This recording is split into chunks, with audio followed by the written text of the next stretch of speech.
Tango 1 at the top, we are at Pamela Mizuno. 10-4, Tango 1, you have control. Tango 1 copy. Stand by. Stand by.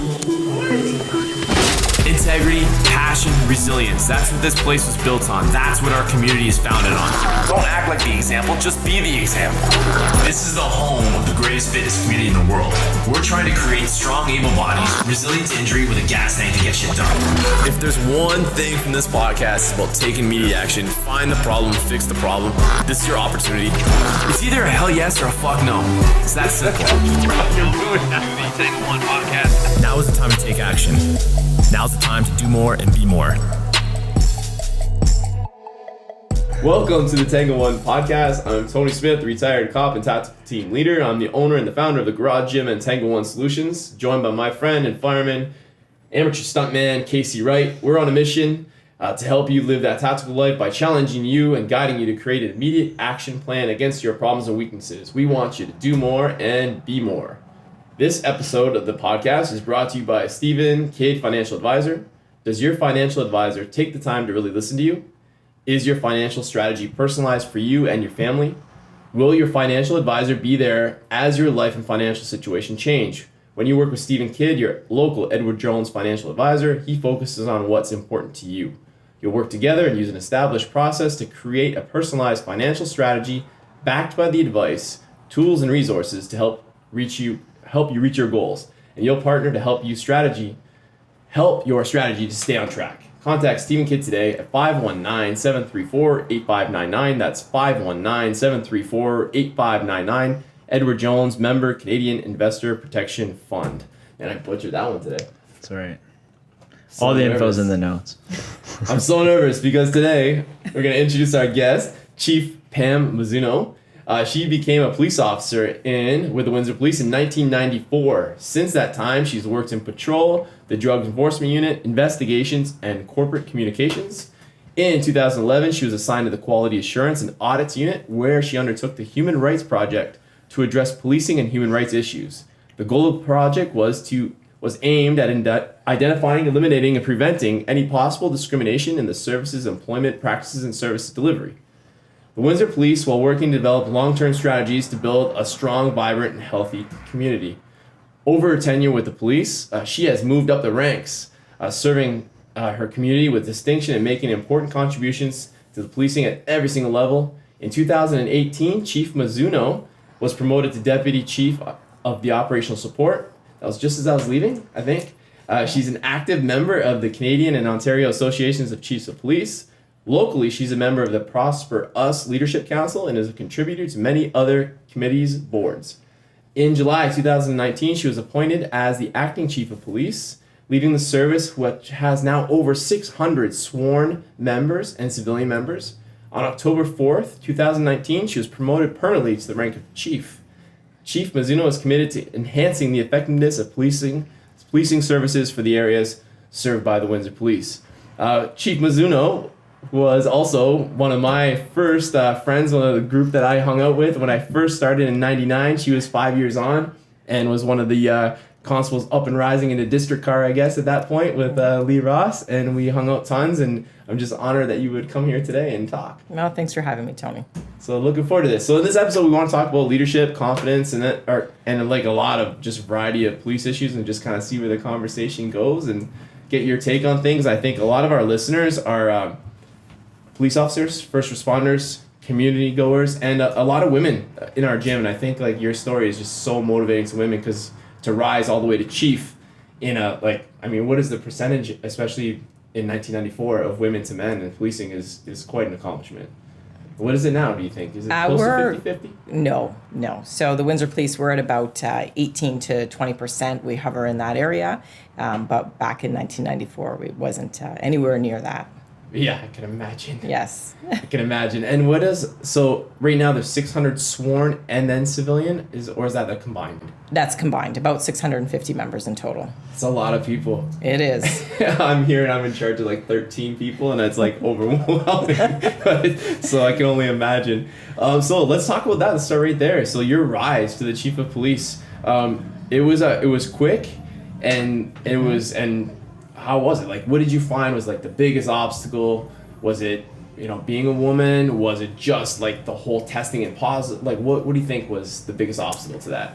Well, so when I started back in 1994, I don't think that I had any thought in my mind that I would actually become the chief of police. That was something that, as I rose through the ranks and became involved in different areas of the service, and then being involved in the Human Rights Project, that kind of started my interest in moving ahead and rising higher in the ranks, and to take that leadership role on in the service. And really, it's always a challenge. I think every step along the way and every promotion brought new challenges, and learning how to fill the new role and be confident in my ability as well. So it has been, there have been challenges along the way. Like I say, every unit you go to, there's something new to learn, and really there's learning every day. And even still, you're always learning something new, day in and day out.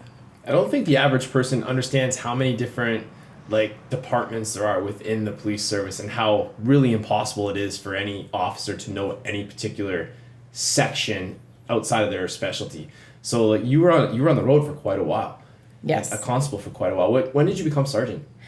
So I became sergeant back in 2009. Right. I was actually on maternity leave when I was promoted, so I'm sure that was a first, one of the first for that to happen as well. So I had I guess that would be about 15 years on at that point, and 15, 16 years. And I moved out of regular patrol in 19, with 8 years on. So whatever that brings me to 2001. So I'd had 8 years of experience in patrol, and I think we know how important that is to get that experience as a road officer, because that's what, that's our main priority as a police service, is that frontline police response. And I had the opportunity to work out of the drug squad on a joint forces unit, which was an incredible opportunity. It's a provincial unit, the provincial asset forfeiture unit, that's combined of municipal forces as well as the OPP. And so you really get to see what's happening across the province, and as well as make contacts across the province as well. So great opportunity there. So I moved back and forth with each promotion. I moved back into patrol, which was a great experience to see how things were changing on the road. And I had lots of experience in investigations as well. So I was very fortunate to have opportunities along the way.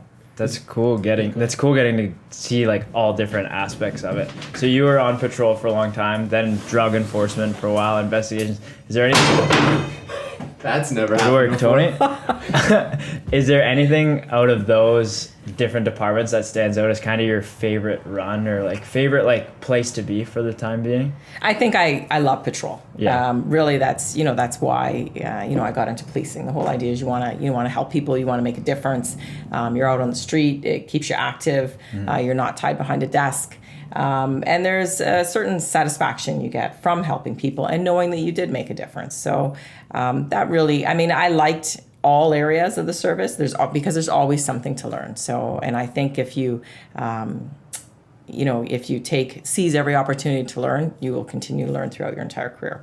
Very cool. So your second run with patrol, did you find starting off your career and being new in patrol, was that as exciting as if you came back to patrol later on with what you know in all these other departments? It is. It's always exciting to go back to patrol, because you bring your new experience with you, and to see how things have changed. The issues that the officers deal with today are not the same issues. Some of them are the same, obviously, but it's not the same as back in 1994 when I first started. They're far busier. The calls for service are much greater than they were, and I think there's different types of calls. Very cool. I feel like it's when you go back to patrol, it's like you're new to patrol. In so many ways, you bring these this real great, very small expertise in wherever you was. For me with TAC, for you with digs and profit, or in the seizures and all those things. And then you're back in patrol, and you're the computer we were doing when I started, when I was working with you, we were doing handwritten reports. Yes. That's how much it's changed, and it doesn't, for you and I, probably doesn't feel like that long ago. But then when I have young officers in here yesterday, there was 2 or 3 of them, Pelagia and Morgan, and we tell them that, they're like, what? Remember the pictures? Pressed really hard on the report so it went through and yeah, or if you messed up 3/4 of the way through, you had to restart. That's the worst.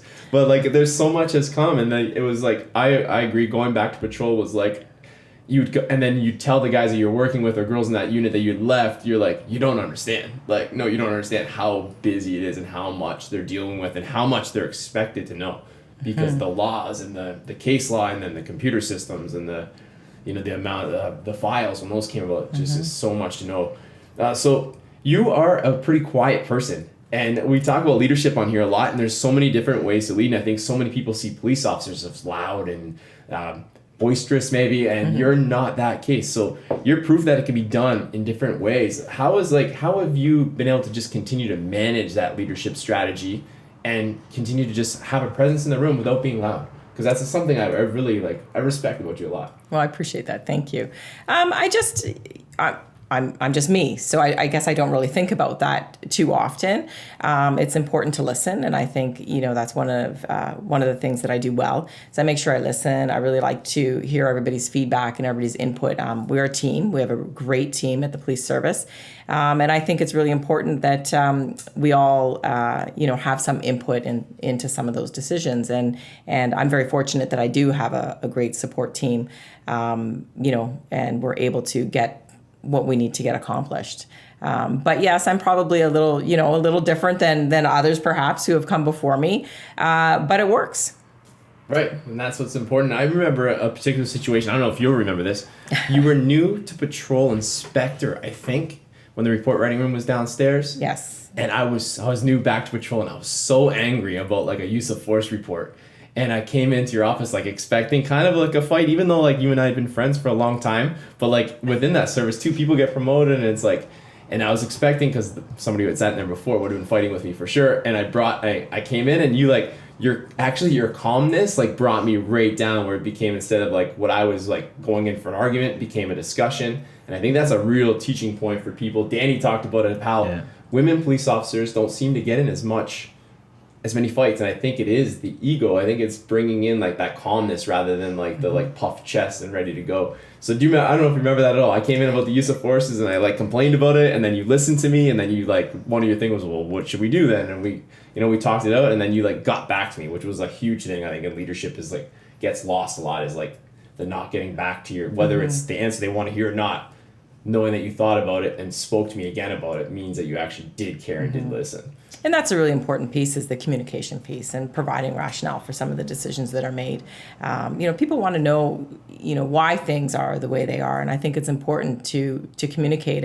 And most recently with the COVID pandemic, it's important to let the organization know what's happening. And I think when you start doing that and communicating and getting back and giving that feedback, it makes it really provides the answers I think that people are looking for. I think, it's a huge trait, I think, with leaders or like captains or anything on teams or stuff, is like the leader has to be stern and have that confidence, but being approachable is such like it's not talked about enough, is like being that kind of calm voice and approachable. Now people around you aren't afraid to ask those questions that are probably pretty legitimate questions, or like have an idea that they're not afraid to share with you because you're the angry person behind the desk who they are scared to ask those questions. So that's very good. Yeah, I think you need to be able to move through different leadership styles. There's a time and for each one, and you have to know when to use one style and another style. And I think that makes a big difference. And I don't think in 94, and for sure in 99, when I started, I don't think if you went in with something to present to an inspector, you would have been received with let me think about that and get it back. It's like the old school, like, just because. And I take that into my parenting. Like, I used to say, because, why do we have to do this? Because, but now I take the time to explain it, because I find that even my kids, they're like way more on board if I explain like why they have to wear their helmet to ride their bike, or why they have to, call me if they, leave the yard, those kinds of things. And I think it just really reflects the development of the police service and as a communication, instead of just a militant place, which is not anymore, right? Right. So I have a quick question before we continue into more, who knows, serious topics. You were 5 years senior to Tony when he got on. Here we go. Right? What was 20-year-old egotistical Tony like when he walked into the police force. I can't reveal any of those secrets. That's why you're here. That's what we're here to talk about. It's all a setup. That was so long ago. Yeah. I think you coined little boy. I think I was always called little boy for a very long time around there. Little boy. I'm like, and then back in those days too, if you they didn't like it, the back row would just be throwing stuff at you if you made fun of that. But so when I reached out to you about this podcast, it was a really cool answer you gave me. Was like kind of either like, I really don't want to do this, but you said, and which is like a huge respect, because that's what this podcast is about weaknesses and working on them. Is like, you're like, I would like to do it because I think I need to improve in this. Like, what are some other things that maybe you're looking at working on with your leadership as yourself, or maybe just as the police department in a whole? Well, that's a good question. I mean, this is one of those things, there's always challenges, and there's always things that, that you can work on for your leadership style. And again, as I've moved throughout my career, there's lots of challenges to tackle as you go along. And, for me, having difficult conversations, when you first get promoted from constable to sergeant, it's, you're moving from, working together to perhaps being a supervisor of the same people, that you're working with. I mean, you started in how I had 5 years senior to you, and we were constables together, and we worked together for many years. But, it would have been, if I'd stayed in patrol and you were still in patrol, I would have been your supervisor at some point. And I think it changes the dynamic, and you have to learn how to work through that, and how to supervise and have those challenging conversations. And I think as a police service, for us moving forward, one of our big challenges, and always will be a challenge, is building and maintaining the trust with the community. We can't police effectively without the support of the community and without the trust of the community. And we really need to ensure that we're continuing to work on those relationships. And that's always a challenge. You can see with the anti-Black racism movement that's really come to light. Well, not to light, but it's really been a strong force over the summer. It presents challenges for us, because when some things happen, whether it's in our city or happening in the United States, it's breaking down that trust that we have with our community, even though it didn't happen here. So I think we always need to actively have those conversations and build those relationships to keep the trust with the community. Yeah, I think one thing that the protest this year taught, or showed me at least, like from an outside perspective, is like Windsor does have good community relations. And in comparison to, you see some of the like insane issues that go on like in the States sometimes, and you're looking at these protests turning into riots, and then there's talk of it coming here and all this stuff. And it was like, it actually turned into, from what I saw, it was protesting, and for a good legitimate reason. And it never reached the point of rioting. And I think that's where you can kind of see the respect of the police force in that, in the way of like, we are here to get a message across, but we're not here to completely disrespect what's going on. And I thought that was a good kind of comparison. And from what I saw from here, I think it was handled very well. So. And I think that's a reflection of the Windsor community and what a unique community we are. And it speaks volumes about our community members who were out in hundreds of people, over the course of at least the 3 demonstrations that occurred in Windsor.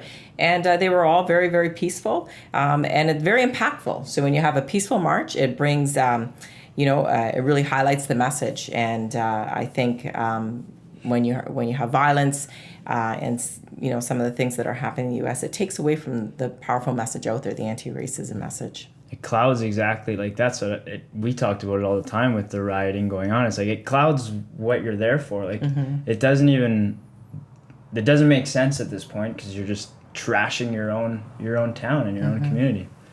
But so with that, the like one of the things I found, regardless, I think again, like much how you said leadership with the situation with you and I, or with me and my kids, it's a lot of it is like being the police officer. It has to be the leader in the situation. You're the one held to a different standard by what profession you've chose to do.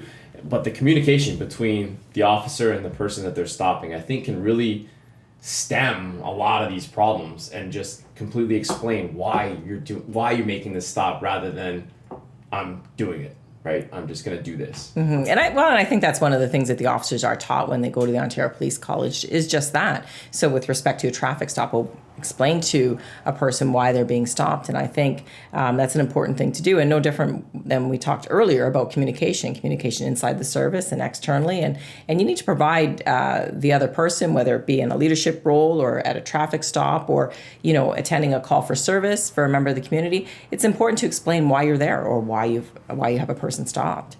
And you're right, communication is going to solve and ward off a lot of problems.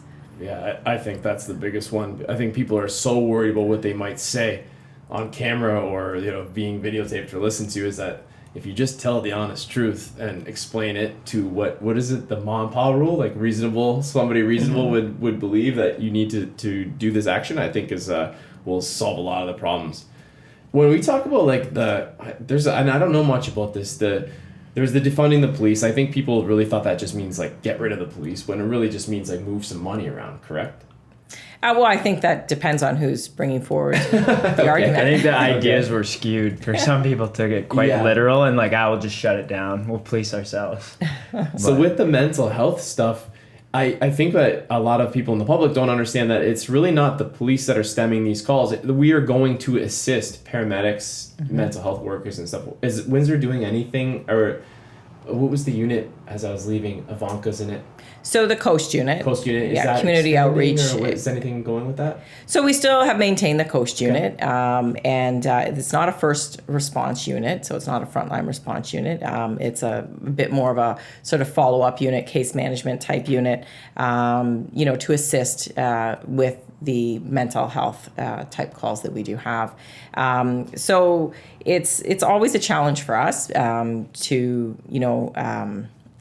because those calls, a lot of calls for service when it comes to those mental health calls and people in crisis take a lot of resources. Yes. And what is the Coast Unit exactly? Community Outreach and Support Team is what the acronym stands for. And it's where we have an officer paired with a worker from the hospital. And they follow up on calls, either the referrals from the community or referrals from patrol officers who've attended calls, and they'll follow up with the person and see if there's somehow they can help. Right. So almost like we talked about with Dr. Harrington, it was almost like having a mental health worker in the car basically with the police officer. That was an idea that had come up with a lot of things going on, was something like that situation. So that's kind of in place as a secondary department. Yeah, it's not a frontline response. Right. So it's like a support unit. So there are a lot of these things that were already in place that they're calling for across the province and across the country. And I think people just didn't realize that, the Windsor Police that's got to be over 5 years old, that program, yes. Correct? Yes. Yeah, and I think it's making a difference, but I also think that people need to understand that there are safety issues involved with putting a healthcare worker into a building with somebody who's wielding a knife or in crisis and wants to hurt themselves or somebody else. It's a very tricky situation of how we can best serve the person and protect the community, right? Which is always I guess your job as as the boss now. So what do you think about the keeping the people healthy? So I know it's one of the big situations, and I don't know, watching that video, I have no idea what was going on, but I think a lot of stuff that you do see, maybe not as terrible as that Floyd video, but I think a lot of things is it's almost like you become numb to a lot of things going on, and how do you help with the guys and the girls trying to just keep them healthy? And I know relief has become a big thing. It used to never happen when you and I were in patrol, and relief is a big thing. What are we guys doing at the police service to make sure people are just getting relieved out, I guess, turned out so that they can stay fresh and stay focused and not become numb to everything around them? So the mental wellness of our members is so important. And so we recently in January created a new position. So our health and wellness coordinator. And the whole idea there is to look at some of the strategies, best practices across the province or nationally, and what we can implement at the service to really ensure that we're doing the best we can for our members to keep them healthy. Because it is a struggle. They work long shifts, they work long hours, it's busy.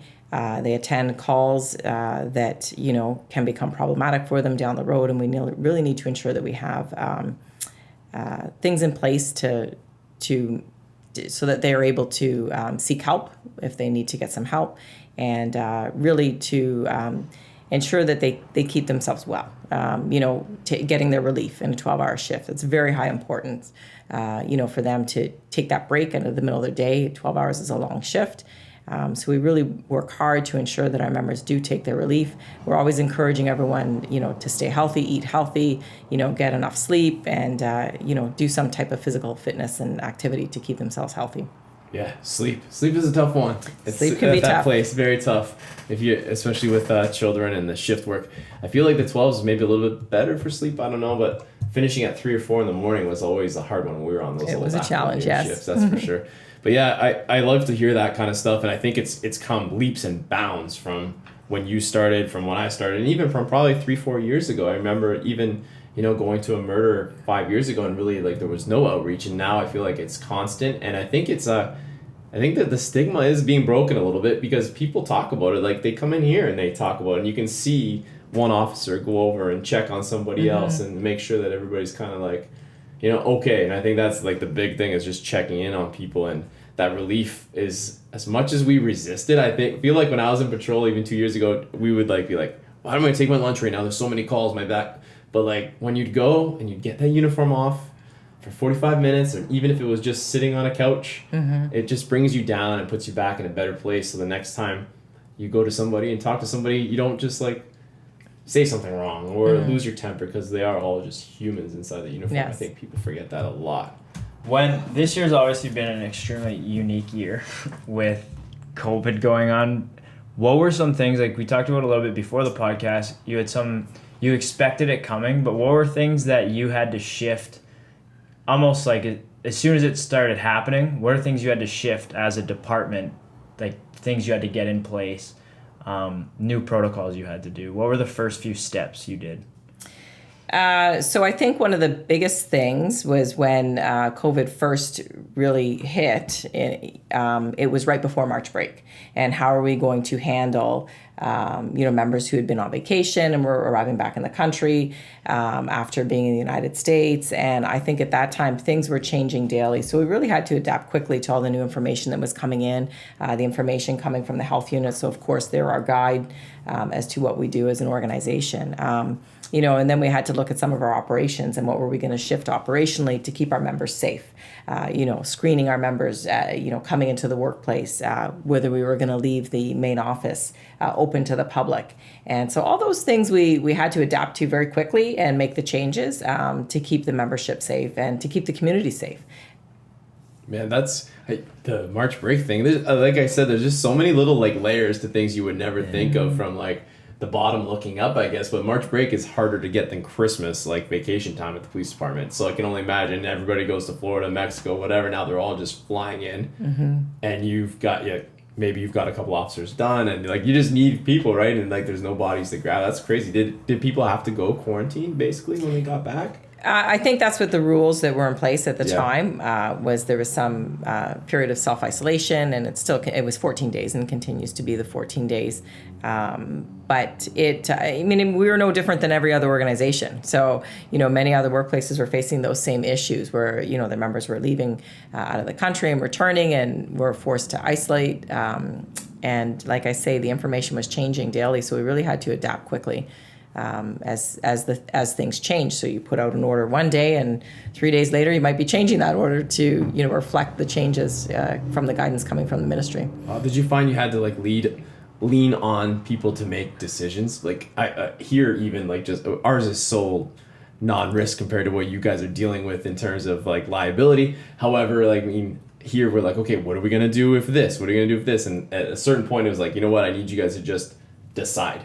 Decide, make the best decision you can, and we can talk about it after, but to plan for every little zigzag is nearly impossible, and almost like opposite of constructive, because you're just losing so much time. Spending too much time waiting for it to happen before just like let's do something and then see where it goes. Well, it was definitely a huge team effort. We have a very good team at the service, and it took everybody's contributions in order to get the job done and to be able to make those changes quickly to keep everybody safe. But yeah, it was a very busy time. We were meeting daily, sometimes twice a day on the weekends, really trying to navigate how we were going to, keep our membership safe and again keep the community safe and still keep up our level of service.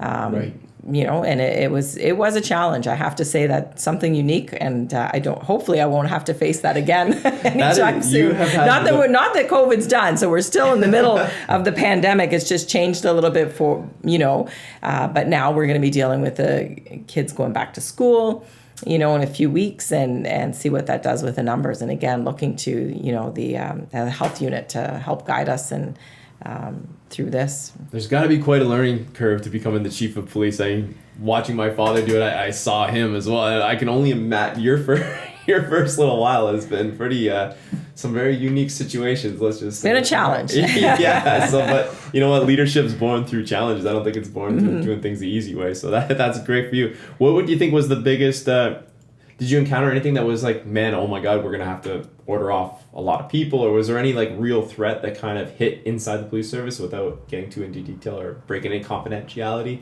No, and I think it was reported in the media that we did have two officers who tested positive for COVID. Oh, right. I didn't even know yes, that. Yeah. So that was in the media, and those were our two cases, it really highlighted for us. I don't want to go down that road actually, but I can't think of anything that really stands out right now when you I think at least like with like meth and the fentanyl, all these things, I think like police officers are very heightened onto what they touch and what they expose themselves to on the road every day, because like those things, that's what we try to tell our membership here is like, there's things that you could walk into and breathe and die right away. At least this, it's not it might be very contagious. It might be very all these things, but in perspective, we can handle it. So like I think that probably gave an advantage a little bit, is all the stuff that you guys are dealing with on a day-to-day basis, Hep C and all these other diseases that can be contracted. The police officers are very careful of what they touch on. And thankfully, because the protective equipment's already in place. Where 25 years ago, you probably wouldn't even think twice about, grabbing a doorknob and then going to have your sandwich in the car, right? So definitely an advantage. So one of the things you discussed earlier, and I've been talking like friends of mine who are police officers, one change was shifting from like being in a car together. So when you're on patrol, you're usually with a partner, right, in your squad car. Now with this going on, everyone's designated their own vehicle. Does that change your mindset when you're going to calls a little bit? As like an individual as opposed to being in a car? This could account for both of you. How does that, especially as a young person? I mean, how does yes, I would say yes, it does when you're showing up to a car, but if you're doing things properly, you're still waiting for the other car. You just happen to show up in two different ones. Right. So it's the only time I found that where it was a real hardship was like, you worked South Windsor for a long time. You could be quite a ways from somebody else, and it's like that dilemma of like, these do I wait help or do I wait? And like, and you have to. That's constantly the evaluation system of a police officer. You have to be like, okay, does my safety outrisk this? And you have to make decisions. So, yeah, I'd say for sure, but also no. In Windsor, like how many you guys have so many cops? You make a call and there's people coming pretty quickly, except for all the construction right now. There's a lot of construction. Detours. Yeah. So Axel Films is a video production company providing creative strategies and powerful video marketing campaigns for brands. They provide creative video services for small and large companies alike. They've worked with brands such as the tiny but mighty Garage Gym and as big as the Toronto Raptors. Are you a motivated business owner looking to launch a new product or service? Axel has the experience and the know-how to bring attention to your brand through creative video marketing. Axel is an all-in-one company. They provide everything from strategy, concepts, writing to producing, capturing, and editing your final branded video. Visit axelfilms.com and tell them that Tony sent you. So before we close this out, good to go? Yes. What would be the one piece of advice if you were going to give somebody, in particular a woman, towards building their leadership skills? I think women really need to have confidence in themselves and, put yourself out there a little bit. I think sometimes you have to take risks in order to get the rewards. And to do that, you need to have some confidence in your ability. There's lots of learning opportunities out there, and you need to take every opportunity to learn. I know for myself, the one unit that I did apply to was the corporate communications unit. And one of the reasons that I did apply to that unit was because I always felt that I needed to improve my skills in that area. And for me, I thought, well, what better way to do that than to be in the unit? And you're really going to learn quickly. And I think I jumped on that opportunity, and I think that was a very good opportunity for me, and I'm glad I did it. But again, have confidence and seize those opportunities to learn and build your skills. Amazing. I think everybody can adhere to that. All of us, men, women alike. So thank you so much, Chief Mizuno, for being on here today. I appreciate it so much, and it's great to see you. Actually. Thank you. Yes, thanks for having me, Tony. Yes. Cheers, guys. Good. Good Cheers. episode. Thank you. Cheers your coffee. Cheers to that coffee. Yes, to my coffee. Yeah.